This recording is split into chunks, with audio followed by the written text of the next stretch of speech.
Muchas gracias, Juan. Pues vamos a dar paso a la mesa redonda. Hoy tenemos una mesa redonda que tiene como tópico estrategias para el impulso de una economía de base creativa y tenemos la suerte de contar con las personas que realmente están en una posición de oportunidad y de responsabilidad clave para que esto sea posible. Entonces, damos la bienvenida a Adriana Moscoso del Prado, directora general de Industrias Culturales, Propiedad Intelectual y Cooperación del Ministerio de Cultura y Deporte, que va a acompañarnos online, que tenía mucha ilusión y ganas de estar hoy aquí presencialmente y al final pues no ha podido ser por un imprevisto, pero que estaremos conectados toda la sesión.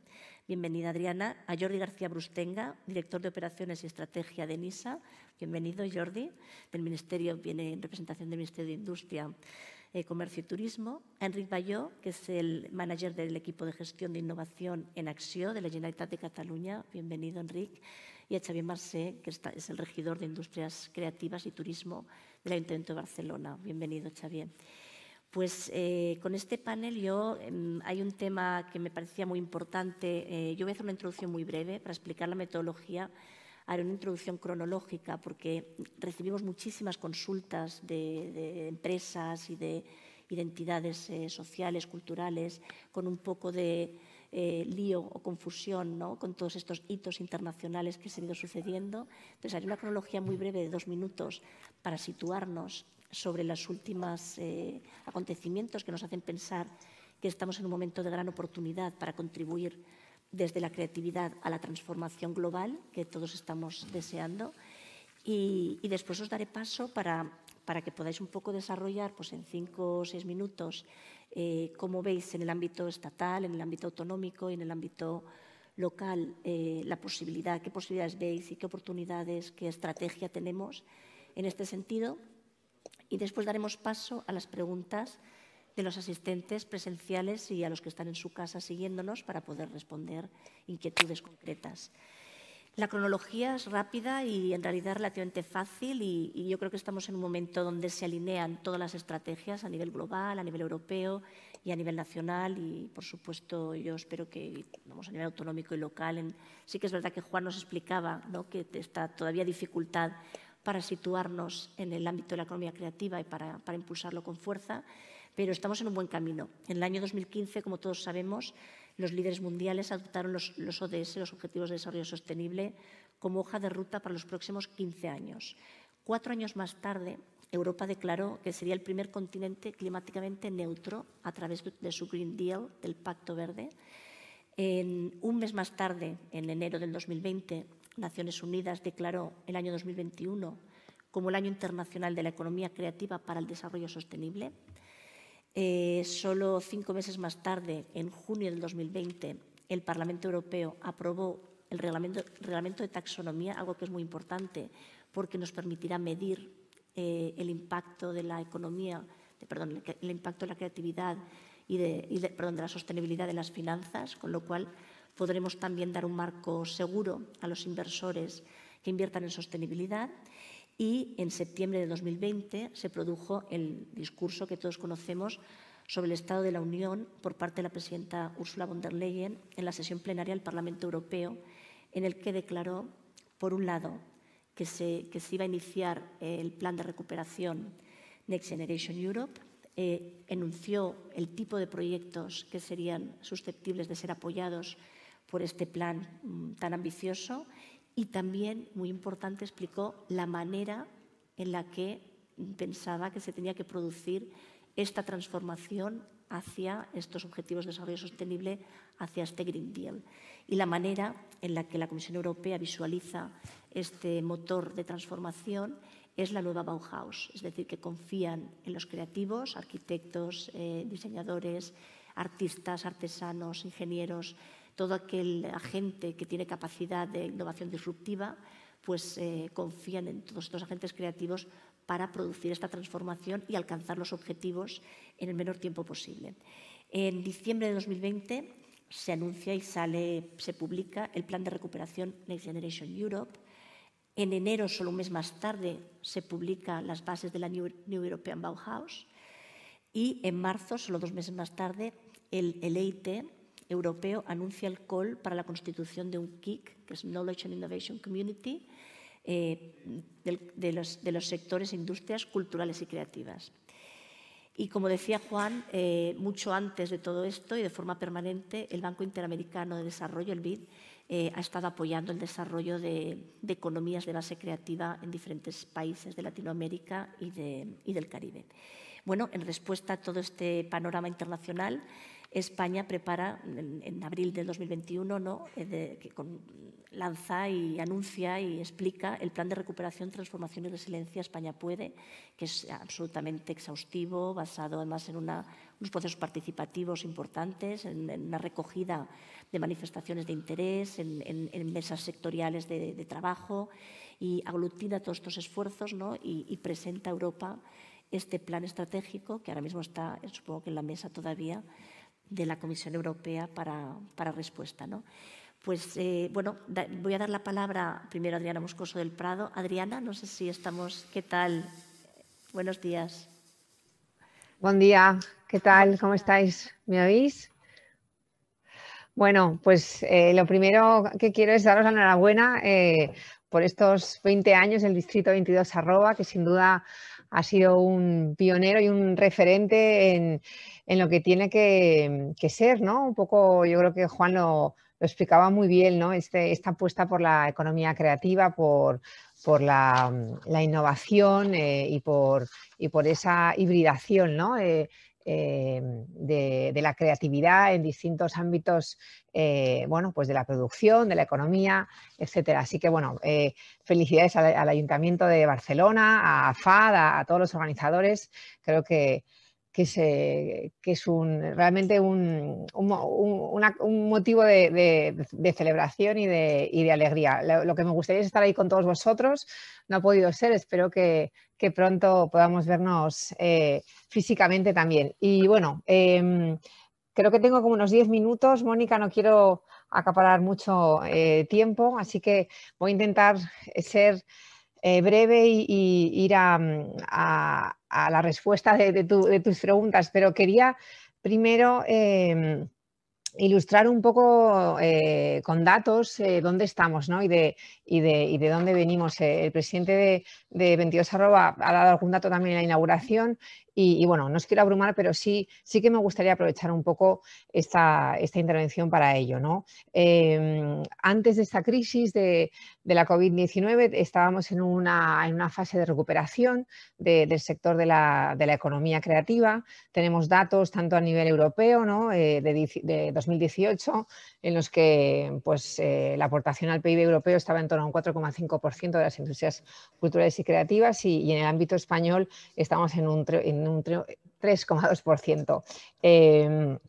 En abril del año pasado, en abril del 20, ya se apuntaba un descenso de ingresos del sector en torno a un 25,1%. Ya empezamos a tener datos, ¿no? de lo que ha sido el impacto de esta crisis. Los ingresos totales del año 2020, según datos del Observatorio de Cultura, pues se han reducido de media un 29%. Por supuesto, ha habido un impacto también en el empleo, creciendo la precariedad, ha crecido el número de contratos indefinidos, también, se ha reducido el número de contratos indefinidos y ha crecido el número de contratos temporales, ¿no?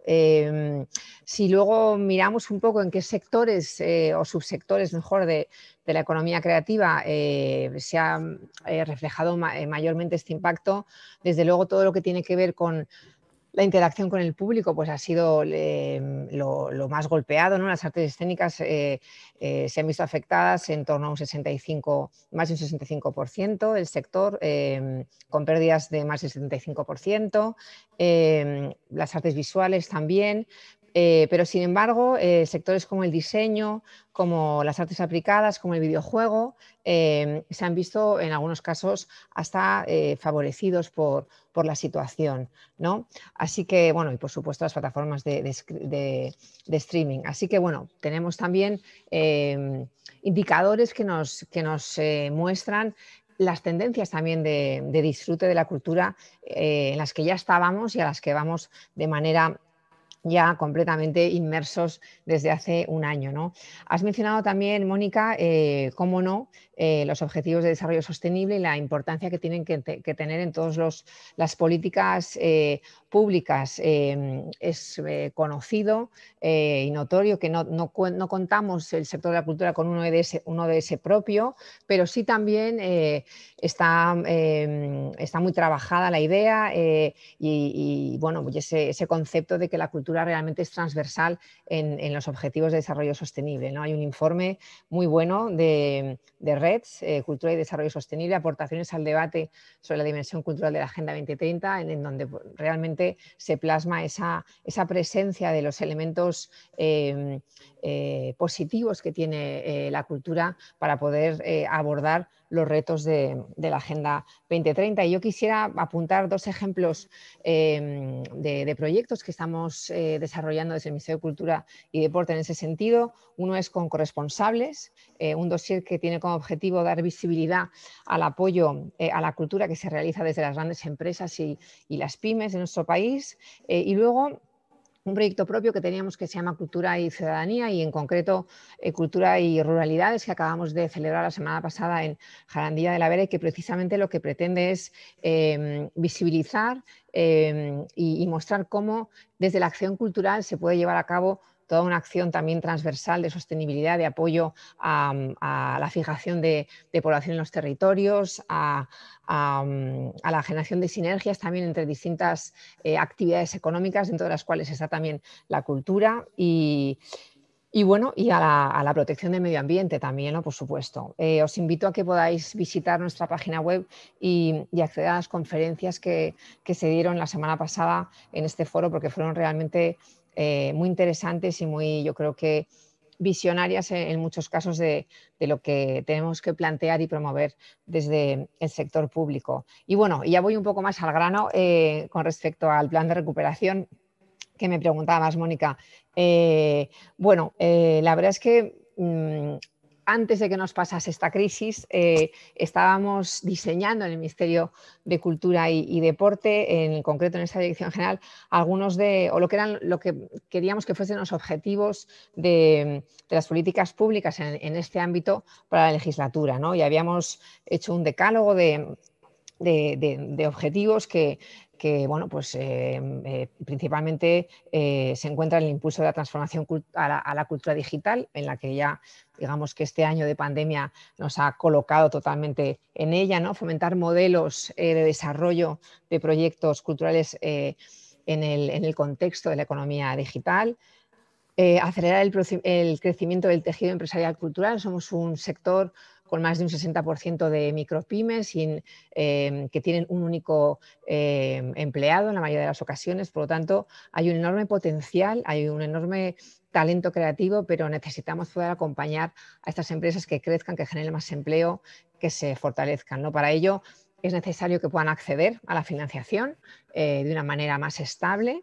Es necesario también que refuercen sus capacidades en desarrollo de negocios, en planificación empresarial. Es también necesario mejorar las condiciones de trabajo de los trabajadores y trabajadoras de la cultura, y ahí el Estatuto del Artista juega un papel fundamental.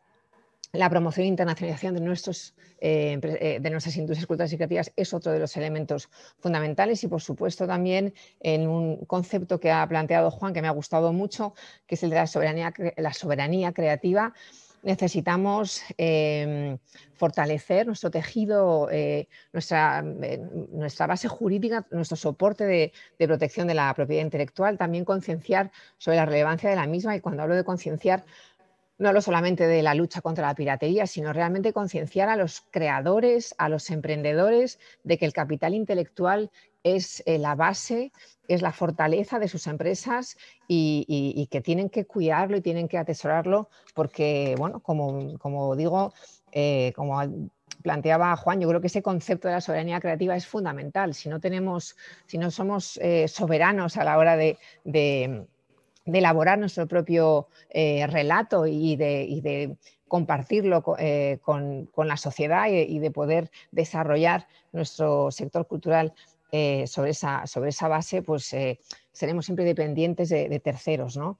Así que, bueno, un poco sobre esos pilares en los que ya estábamos trabajando, es sobre los que hemos diseñado nuestro Plan Nacional de Recuperación, Transformación y Resiliencia en el ámbito del sector cultural, ¿no? Como sabéis, este plan con carácter general tiene 3 objetivos, ¿no? Uno a corto plazo, que es esta recuperación que necesitamos tras la crisis sanitaria. A medio plazo, que podamos hacer de la necesidad virtud y transformar las estructuras de nuestra economía, y que eso a largo plazo pues, nos lleve a un desarrollo más sostenible, más resiliente desde el punto de vista económico, financiero, social, territorial y medioambiental. Nosotros hemos, por lo tanto, dibujado una serie de reformas y de inversiones que creemos que pueden contribuir a esos objetivos, ¿no? En el ámbito de las reformas, que es como se llama lo que son, bueno, pues modificaciones de carácter normativo. Por supuesto, tenemos encima de la mesa la transposición de 2 directivas europeas que son muy importantes, sobre todo la Directiva de Derechos de Autor en el mercado único digital, que nos va a permitir consolidar un mercado de licenciamiento de derechos en el ámbito digital uniforme y claro, sobre todo clarificando conceptos y clarificando la necesidad de obtener licencias por parte de los titulares de derechos, por parte de todas aquellas plataformas de contenidos, plataformas también de contenidos subidos por usuarios que estén haciendo una explotación de música, de obras audiovisuales, etcétera. Tenemos también que ajustar un poco nuestra normativa más interna en materia de propiedad intelectual, también incluso vincular al registro de la propiedad intelectual, que puede sonar un concepto muy decimonónico, pero sin embargo los catálogos de obras, que estos sean transparentes, que estén actualizados, son fundamentales para que los repertorios de nuestros creadores puedan estar de manera accesible en los mercados digitales, y eso también es una manera importante, necesaria, de que la cultura de nuestro país, nuestra cultura plural, nuestros 4 idiomas oficiales, en fin, toda nuestra creatividad pueda estar accesible al público de manera global en Internet. Por supuesto, la normativa de propiedad intelectual, como os decía, y luego una serie de inversiones que también conectan con algunas de las ideas que se han dicho aquí esta mañana, ¿no? Por ejemplo, esa necesidad de revalorizar las industrias culturales para que se consoliden los proyectos empresariales. Ahí tenemos 3 inversiones en concreto. Una, que es una creación de una línea de ayudas a la aceleración del tejido industrial y cultural, cuyos beneficiarios son incubadoras, aceleradoras y viveros empresariales, precisamente con esa idea de la cross innovation que también ha salido esta mañana. Y ahí, ¿qué es lo que hemos pensado? Hemos pensado que las aceleradoras y las incubadoras de empresas llevan trabajando muchísimos años en sectores mucho más vinculados a la tecnología, y que lo que necesitamos es que ese conocimiento también llegue a nuestro sector, y que aceleradoras que están ya trabajando en otras áreas digamos que se interesen o giren la mirada hacia el sector de las industrias culturales y creativas y apuesten por acelerar empresas de nuestro sector. Es un proyecto que vamos a llevar a cabo con las comunidades autónomas, en el entendimiento de que es la comunidad autónoma quien está más pegada a su tejido empresarial y quien sabe, por lo tanto, dónde es más interesante invertir en ese sentido. Tenemos otra inversión que consiste en un plan formativo global para agentes culturales, precisamente, y agentes culturales me refiero en el sentido más amplio de la palabra, precisamente para que se formen en capacidades empresariales. Como os decía antes, bueno, hay un enorme vivero de emprendedores, de creativos que dan el paso a emprender, y sin embargo necesitan una formación en capacidades empresariales que es necesaria. Tenemos un proyecto en ese sentido, y luego la creación o el apoyo a una verdadera feria de industrias culturales y creativas en nuestro país que permita que podamos facilitar el salir fuera, y que también se puede también internacionalizar mucho invitando y promoviendo aquí en nuestro territorio pues, que se produzcan encuentros y oportunidades, ¿no?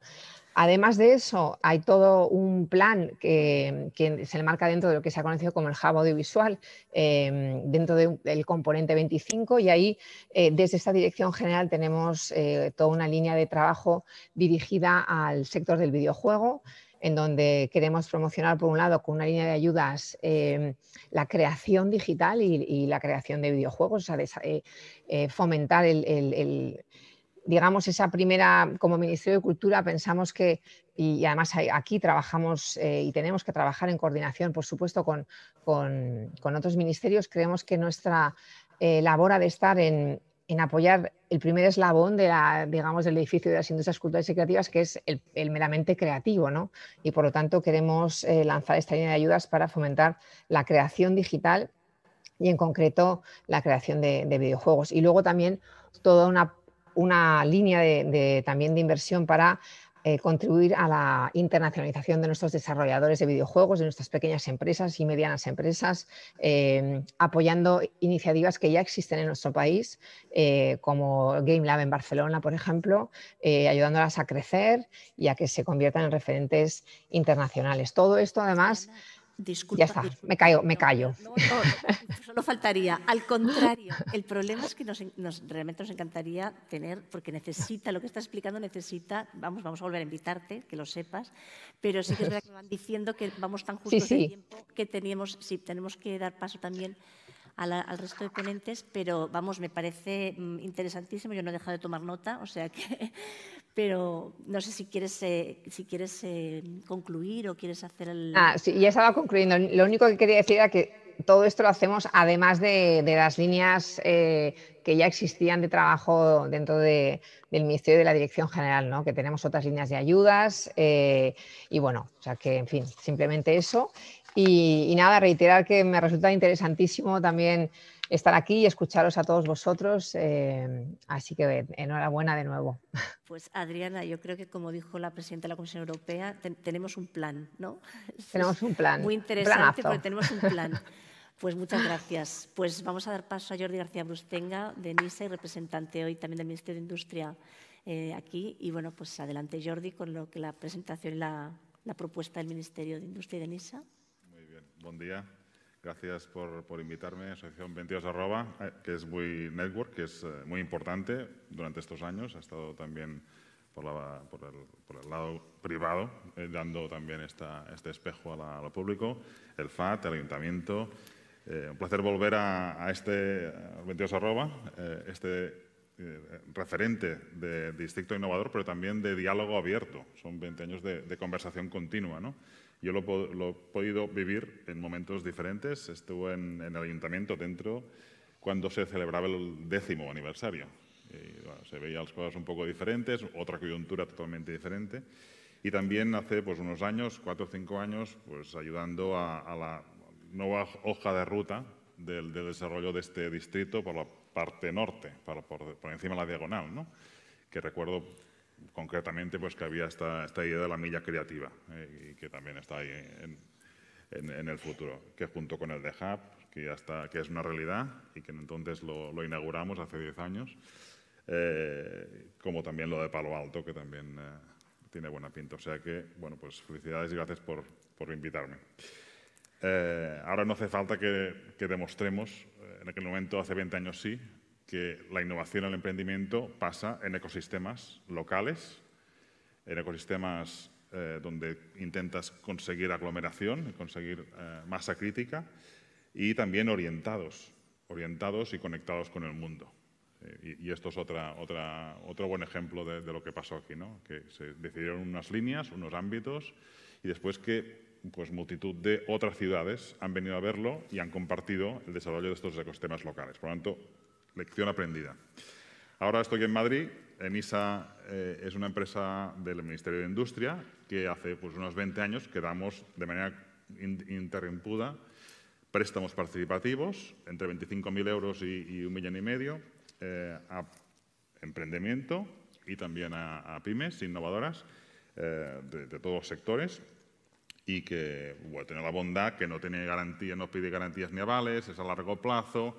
Hay un tramo de intereses muy importante según beneficio, por lo tanto, es algo que es buscado. El año pasado tuvimos 2.000 solicitudes, damos unos 600 préstamos y este año tenemos, gracias también al Next Generation, hasta 130 millones de euros. Y por lo tanto, yo como director de operaciones pues voy ahí como una máquina intentando llegar a ejecutar el máximo de los préstamos.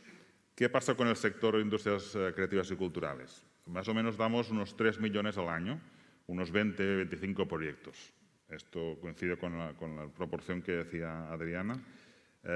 Hemos tenido una parte importante de la cartera de este sector pidiéndonos renegociar el préstamo porque no podían pagar pues el préstamo que tienen con nosotros, le hemos dado, nos conviene aguantar y que sobrevivan, pero también hemos tenido, es verdad, algunas con mucha idea, con mucha potencialidad, con crecimientos con múltiplos altos, ¿no? de crecimiento de las ventas, pues empresas sobre todo que apostaban por lo que era digital y ahora han tenido la opción no esperada de multiplicar mucho más rápido de lo que pensaban. El 33% de estos préstamos a este sector son en Barcelona, son empresas de Barcelona y su área metropolitana, de toda España. Tanto importancia de ese sector, del tamaño de ese sector, como otros sectores en Barcelona, ¿no? Tipo de proyectos, proyectos más pequeñitos, o sea, un 88% son préstamos de menos de 300.000 euros, y tenemos como una diferencia entre los de menos de 300 y los que suben más de 300. Un ticket medio, o sea, un préstamo medio de 138.000 euros, que también está un poco por debajo de la media de NISA, que son 150. No se da mucho, pero es importante destacar. Por lo tanto, 3 objetivos.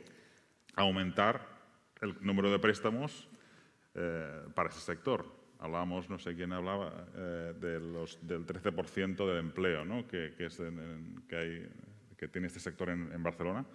Por lo tanto, bueno, yo creo que hay margen. En esto estamos con la directora general, con Adriana, intentando subir la cantidad de préstamos de este sector.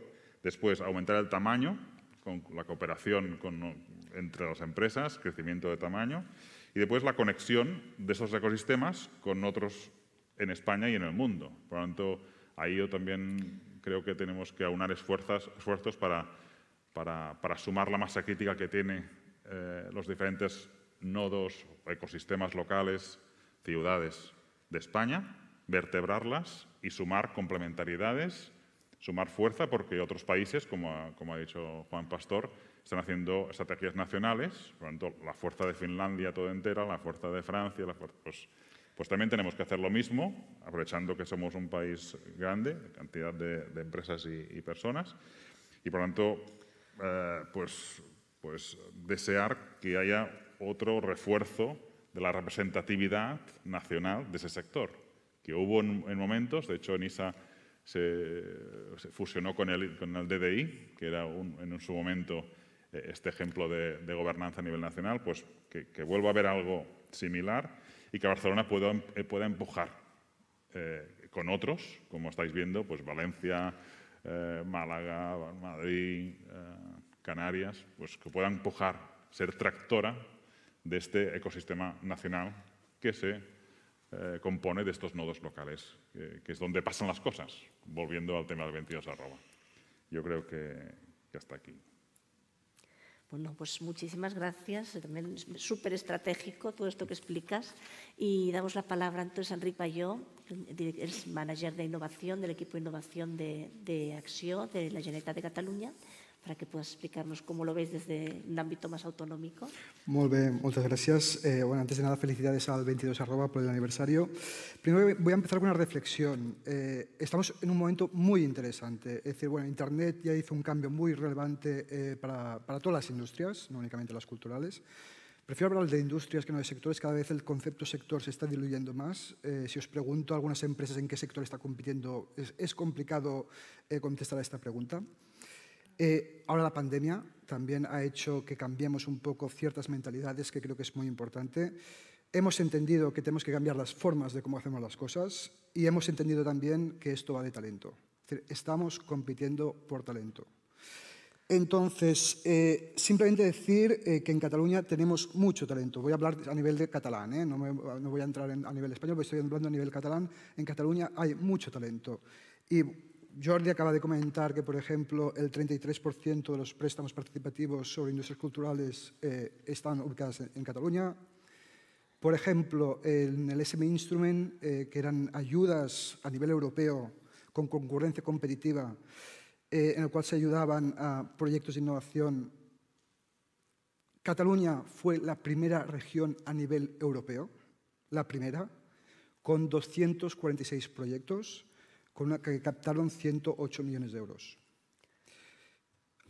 El SME Instrument se ha acabado, ahora se abre una nueva oportunidad, que es el Horizon Europe, que tiene 100.000 millones de euros, y estoy convencido que Cataluña va a repetir estos resultados. Por tanto, insisto en ello que competimos por talento y en Cataluña hay mucho talento y, como bien ha comentado tanto el presidente como el Jordi, esto también va de ecosistemas. No tanto de edificios, no tanto de continentes que ayudan, sino del contenido que se genera dentro de esos ecosistemas. Y cuando hablamos de ecosistemas, Cataluña nuevamente tiene un ecosistema muy rico, muy diverso y que tenemos que potenciar entre todos. Coincido absolutamente con Juan Pastor que esto va de una colaboración público-privada, ¿vale? Que todos hemos de poner de nuestra mano, tanto los gobiernos, instituciones gubernamentales, como las empresas, como también los ciudadanos. Esto, si queremos que realmente nos convertamos, Cataluña, España, en regiones que realmente, o en países realmente que tengan una cierta relevancia en Europa y en el mundo, tenemos que fomentar esta colaboración entre todos. En Cataluña tenemos este ecosistema que es muy rico, tenemos centros de investigación que son a nivel top, a nivel mundial, centros tecnológicos de referencia, por ejemplo, Eurecat, Leitat y todo un conjunto de centros con el sello Tecnio. Tenemos universidades muy reconocidas, pero no solo esto, también tenemos escuelas de negocio también muy reconocidas, ya conocéis muy bien a IES, ESADE, pero hay muchas más, como puede ser ESIC, EADA, BEPS, etc. Y sobre todo tenemos un gran clúster de escuelas de diseño, ¿vale? Y nuevamente esto va de hibridación, como bien ha comentado Juan Pastor, ¿vale? De combinar, ¿vale? distintos conocimientos. Fijaos, y ahora cogeré como ejemplo grandes consultoras que todos conocéis como Accenture o McKinsey, Accenture con Profiord, que es una agencia de diseño, McKinsey con ProLunar, que es una agencia digital de diseño. ¿Por qué? Porque se dieron cuenta que ya no es suficiente con el management, ya no es suficiente con la explotación del negocio. Se requiere también de este conocimiento, de esta capacidad de explorar para saber combinar lo que es la explotación con la exploración. Porque hoy con ser eficiente no hay suficiente. Tenemos que entender qué es lo que está sucediendo, entender qué nos surgen para poder llevar a cabo nuevas soluciones. Y para eso necesitamos este concepto, esta mentalidad de diseñador. No hablo de diseñador como tal, sino de la mentalidad de diseñador, que es esa persona que continuamente está observando, está haciendo un esfuerzo por entender qué problemas están surgiendo para poder encontrar una solución. Y esa persona sabe también colaborar con esos explotadores, esos que se gestionan bien lo que es las operaciones de un negocio. Y de escuelas de diseño, aquí en Cataluña tenemos muchísimas. No me quiero dejar ninguna, Elisava, Eina, BAU, ESDI, Masana, SDAP, IDEP, LCI, Lavasat, ESDesign, IED.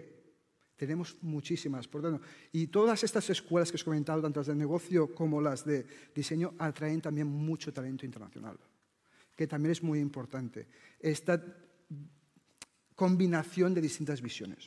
Y por otro lado, también muy importante, también lo ha comentado Jordi antes, startups. Hoy en día en Cataluña hay 1.700 startups, 1.700, que generan un empleo de 17.500 personas. No todas ellas están vinculadas a las industrias culturales, obviamente, pero hay una parte digital que también es muy importante. Un 26% de estas personas, de estas 17.500, son personas que vienen de fuera. No son de aquí, vienen de fuera, que también enriquecen nuevamente el ecosistema. Por otro lado, cuando hablamos a nivel de startups, por ejemplo, y ahora ya me focalizo más en Barcelona, porque estos rankings van por ciudades, simplemente comentaros que Barcelona es el tercer hub a nivel europeo en rondas de financiación levantadas. En 5 años se han levantado 2.800 millones de euros. Esto significa que aquí hay talento. Por otro lado, hay un ranking que se llama Startup Heatmap Europe, que posiciona Barcelona en la 4ª posición en cantidad y calidad de startups, entorno y masa crítica, combinando estas variables, por detrás de Berlín, París y Ámsterdam. Y este mismo ranking dice que Barcelona es el segundo hub preferido para crear una startup en Europa, justo después de Berlín. Nuevamente, tenemos las condiciones, tenemos el clima, tenemos la geografía, pero también hay el talento, ¿vale? Y contestando un poquito también a Juan Pastor, que ha comentado el tema de, bueno, que estamos un poco mal. Bueno, simplemente comentar que Cataluña, desde el 2004, es miembro fundador de lo que son los Districts of Creativity, o los distritos de creatividad, junto con Flandes DC y Baden-Württemberg. Es una iniciativa gubernamental, pero informal, que lo que hace es intentar fomentar esta innovación cruzada, esta creatividad, juntar distintas disciplinas para que se hibriden y salgan conceptos interesantes. Recientemente a esta red se añadió el País Vasco, ¿vale?, el año pasado, pero también está formado por, ya he comentado, Baden-Württemberg, Central Denmark, Karnataka, Moscú, North Baran, Oklahoma, Río de Janeiro, Scotland, Shanghái y Tampere. Es decir, que en Cataluña sí que se cree, y se cree mucho en el concepto de diseño, en el concepto de creatividad, en el concepto de cultura. Fijaos también que la cultura es muy importante. Si queremos desarrollar, si queremos mantener este talento que hay en Cataluña, se tienen que generar acciones culturales. Porque la cultura lo que hace también es reforzar y atraer este talento. Por tanto, creo que obviamente hay mucho por hacer, pero no estamos tan mal. Pero básicamente insisto en ello, que lo que tenemos que hacer es una apuesta por el talento. Y por otro lado, ya para acabar, simplemente estoy muy contento que, por ejemplo, en los fondos del Next Generation hay 10 políticas, ¿vale? La 7ª, que dice educación, conocimiento, formación continua y desarrollo de capacidades, es donde se va a invertir más dinero. Un 17,6%. Y fijaos nuevamente, esto para mí, en este caso, esto es una apuesta muy acertada por parte del gobierno español, porque está apostando nuevamente por el talento. Fijaos que las habilidades, según el World Economic Forum, las habilidades más exitosas o más necesarias para el 2025, según el World Economic Forum, son pensamiento analítico e innovación, aprendizaje continuo, muy importante, resolución de problemas complejos, pensamiento crítico, creatividad, originalidad y iniciativa. Insisto que esto no va únicamente de diseño, no va únicamente de tecnología, no va únicamente de cultura, sino va simplemente de saber, ser capaz de generar las condiciones para que todo esto confluya. Es decir, que confluya lo que es ciencia, tecnología, creatividad e industria. Muchas gracias. Muchas gracias, Enric. Xavier, damos paso al ámbito de Barcelona, ¿no?, como también un referente muy claro en creatividad. Y pues, tu turno, adelante. Gracias. Es difícil de abordar este debate porque tiene como muchos puntos de anclaje, ¿no? Pero hace 10, 12 años hablar de industria cultural, industria creativa, parecía como predicar en el desierto. La verdad es que hay instituciones que nacieron hace años con este interés, el Instituto de las Industrias Culturales, por ejemplo, de la Generalitat, y parecía como una especie de oasis en un desierto absoluto, ¿no? Y ahora hemos pasado a un punto en que parece que todo sea industria creativa. Bueno, pongamos los puntos sobre las is. Si algún interés tiene la industria creativa es porque en un proceso de transformación económica, que es obviamente integral, hay un hecho substancial, que es la creación. Si la creación no es substancial, efectivamente la industria creativa se diluye en un magma en el que todo lo es, y en consecuencia. Bien, esta substancialidad de la creación tiene sentido cuando está protegida en términos de los derechos de propiedad intelectual, cuando es objetivable y visualizable en tanto que un elemento singular, cuando además tiene un marco normativo y un marco, digamos, administrativo en el cual se la puede trabajar, cuando además tiene un sistema de contabilidad, las NICs, por ejemplo, que en este país, por cierto, estamos como los antípodas, en la que hablamos de economía de los intangibles y no únicamente de economía de las hipotecas sobre bienes inmuebles, por ejemplo. Toda esa transformación tiene que ver con reconocer que el concepto de industria creativa tiene eso que yo decía antes, una substancialidad. Es un elemento que parece absurdo, pero es muy importante. Cuando decimos que el sentido del diseño no es tanto producir objetos, sino transformar el conjunto de la economía, es decir, ser capaz de influir en eso que llamaríamos la nueva economía, estamos hablando también de cómo le damos eso un marco legal, un marco jurídico determinado. Si analizamos la historia de las deslocalizaciones audiovisuales, por ejemplo, que es un referente interesante, veremos que en los años 40 y 50 tenían sentido si uno ofrecía escenarios naturales más o menos diferentes. Bueno, pues se rodaban películas en Almería o en Esplugas, pues porque parecía un Far West barato. La cuestión allí era economías a escala baratas, tener extras fáciles y que cobraban poco, tener infraestructuras muy accesibles y poco más. Bueno, en las sucesivas deslocalizaciones que hemos oído, las actuales, se basan esencialmente en desgravaciones fiscales. Es decir, uno hoy se va a desgravar o se va a rodar, perdón, a un sitio cuando me ofrecen beneficios a escala fiscal. No, porque las localizaciones pues ya no son tan importantes, porque son sustituibles, porque son incluso en algunos casos trabajables en un croma, ¿no? Bueno, pues la desgravación fiscal acaba siendo algo muy importante. Aquí hay una cuestión que deberíamos, creo que poner encima de la mesa. Estamos desarrollando todos una realidad que es esa capacidad de entrometer cultura, creación y economía, pero todavía no hemos avanzado lo suficiente en crear un marco legal, un marco jurídico que lo haga posible. Antes decíamos una cosa que es obvia. Somos un país que tenemos una capacidad enorme para formar, para crear talento y obviamente para atraerlo. Primero porque en lugares donde hay densidad de talento la gente quiere ir, porque el talento es procreativo. En consecuencia, si tú tienes una base importante, a ese talento se multiplica solo. Bien, ¿qué nos hace falta? Agregar capitales, evidentemente, y ser capaces además de crear bases de distribución.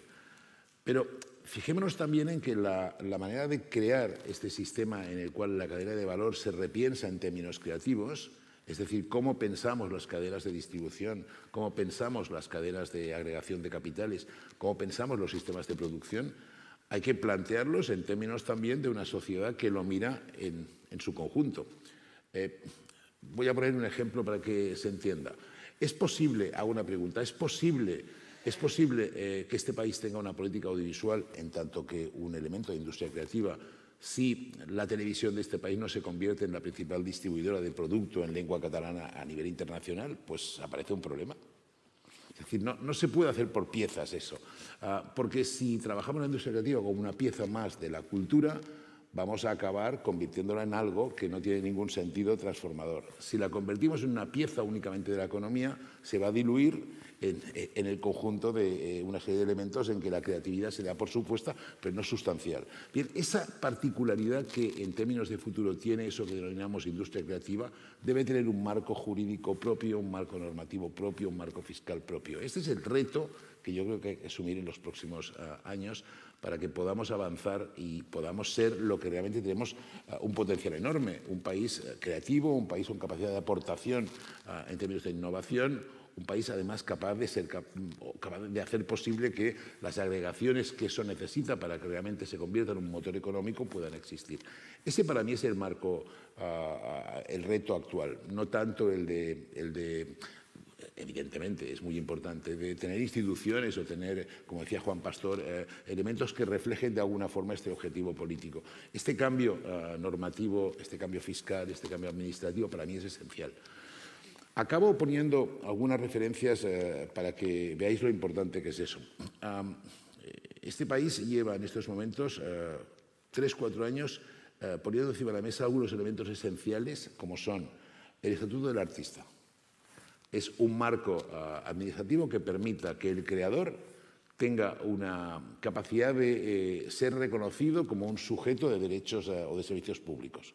Acceso a la jubilación, a derechos de cualquier tipo, con cualquier trabajador. Bien, esto no se ha resuelto todavía en 4 años y está por ver cuándo se va a resolver.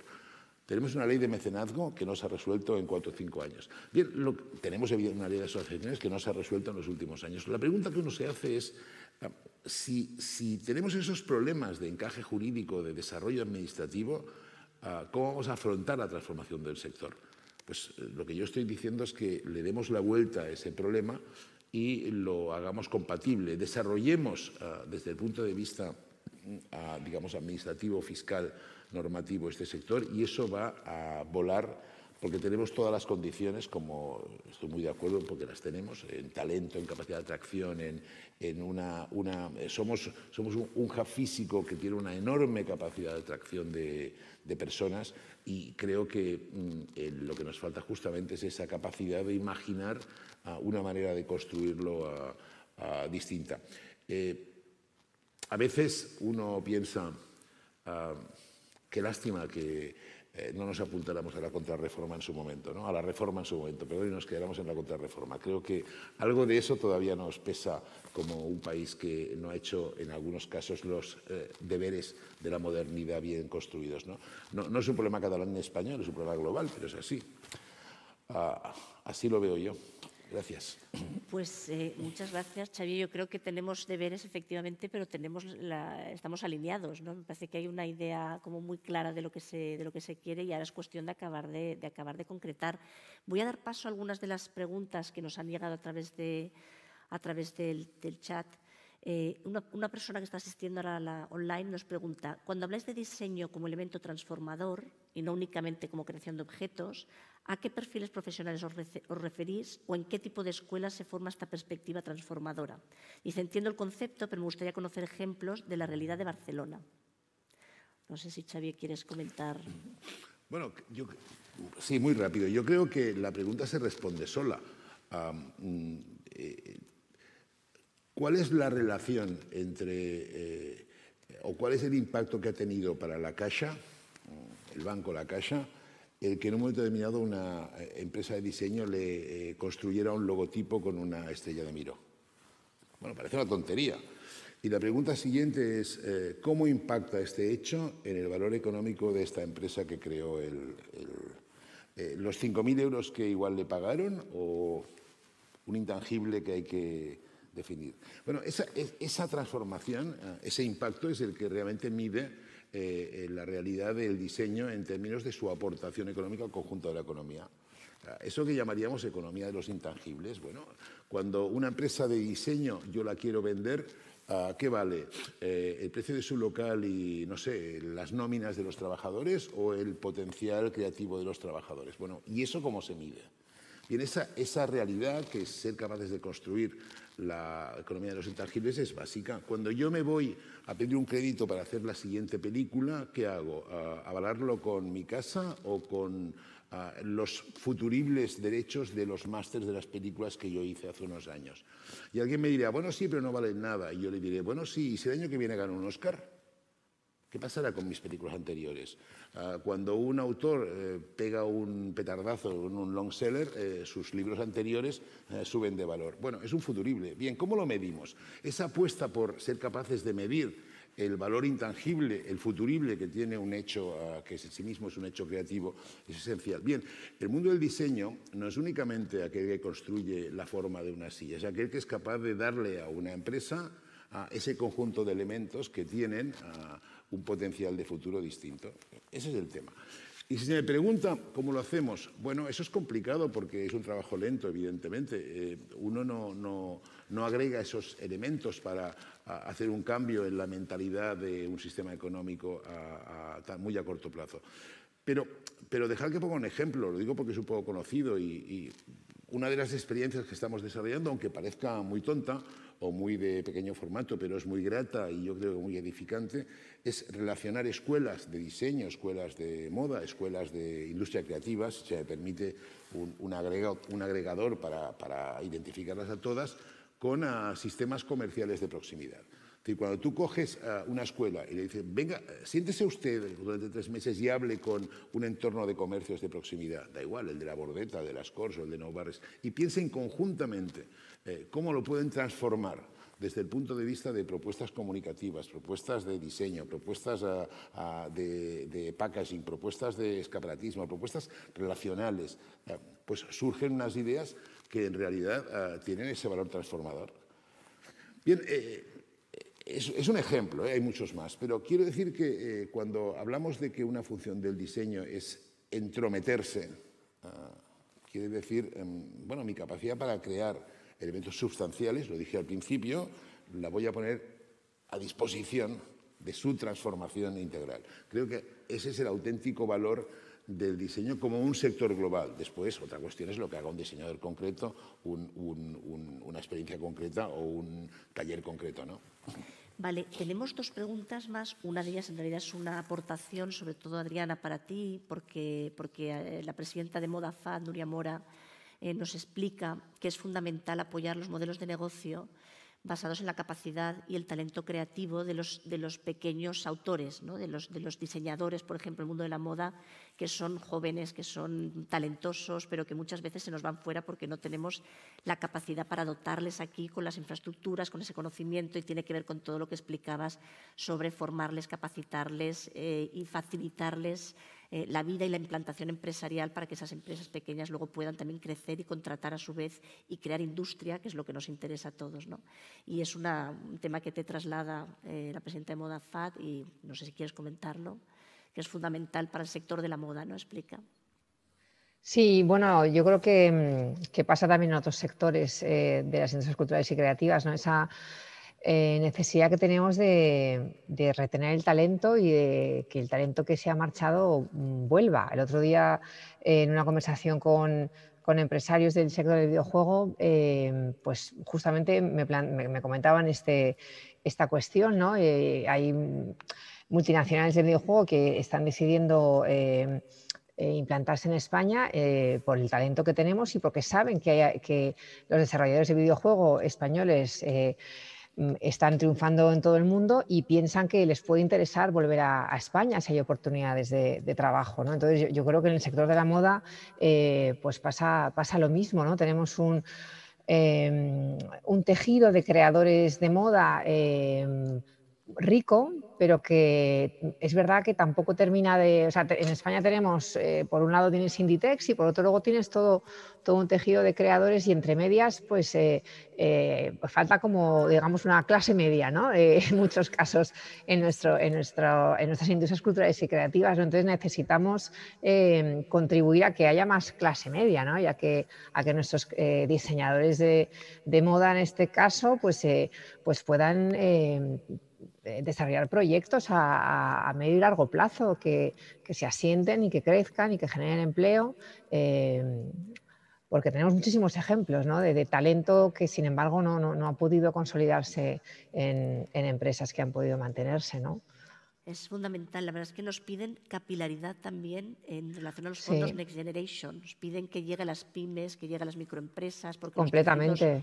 El tejido cultural y creativo está formado fundamentalmente por muchas pymes y están un poco perdidas en ¿no? en este lío administrativo y de información. Y entonces realmente habrá que estructurar bien para que puedan ser beneficiarias también de estos fondos, ¿no? Completamente. Adriana, muchas gracias. Y último para Enric, que Juan Pastor le vamos a dar paso, me parece, porque tenía una consulta o alguna aportación para hacerte y cerraremos la mesa redonda. Daremos paso a la clausura por parte de Enric Urreta, presidente de 22@Network. Juan, adelante. Hola. ¿Se me oye? Perfectamente. Hola, Juan. Hola, ¿qué tal? No, solo quería hacer una puntualización sobre lo que comentaba Enrique, que por otro lado todo lo que ha dicho me ha parecido muy interesante. Yo lo que me refería a que estamos mal es en la parte de economía creativa, ¿no? Es decir, ahí coincido totalmente con lo que dice Xavier, que necesita la economía creativa un marco propio que en este momento no tiene. Sí que lo tiene la industria cultural y creativa, sí que lo tiene el ámbito de la innovación. Lo único que al hacer el informe hemos identificado que en otros países existe ese marco propio para la economía creativa y en España consideramos que existe un marco propio para la economía digital y para la economía verde, pero que hay que construir ese marco propio para la economía creativa. Pero los mimbres están ahí y la capacidad de construir ese marco la hemos identificado como muy rápida, porque el potencial creativo está, el talento creativo está, lo único que en la línea de lo que decía Xavier, no hay ese marco y hay que construir ese marco específico de la economía creativa que va más allá de la industria cultural y creativa. Y por otro lado, creo que es fundamental, y eso lo hemos identificado en los países que está teniendo más resultado la economía, la construcción o el impulso a esa clase media, ¿no? Es decir, que no haya tanta diferencia entre las grandes empresas del sector con esa cantidad muy grande del sector creativo. Entonces, marco y clase media sería un poco la conclusión, pero los mimbres están. Cerrar la jornada de hoy, yo la verdad es que agradeceros muchísimo, porque además es un esfuerzo en tan poco tiempo poder sintetizar estas políticas, estrategias y aterrizarlas incluso, ¿no?, al tema de la residencia y dónde vamos a estar. Pues es un logro enorme. Yo creo que es un inicio, pero seguramente tiene que haber muchas más y ir aterrizando de forma más concreta a medida que también todos este plan que tenemos a todos los niveles se vaya desarrollando y se vaya concretando.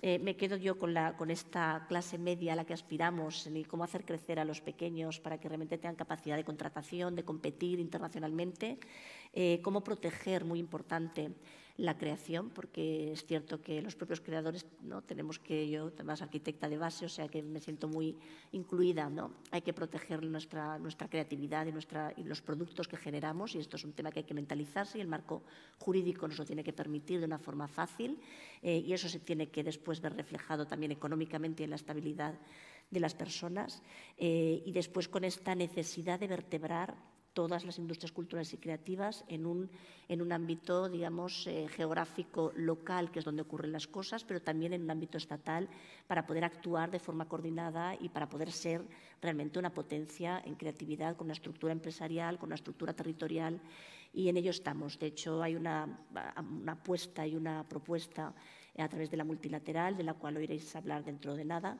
pero nos estamos vertebrando bottom-up, en el sentido de que eso, como funcionamos normalmente los creativos, que es socialmente, y después vamos a hacer una propuesta a las administraciones públicas para que podamos trabajar.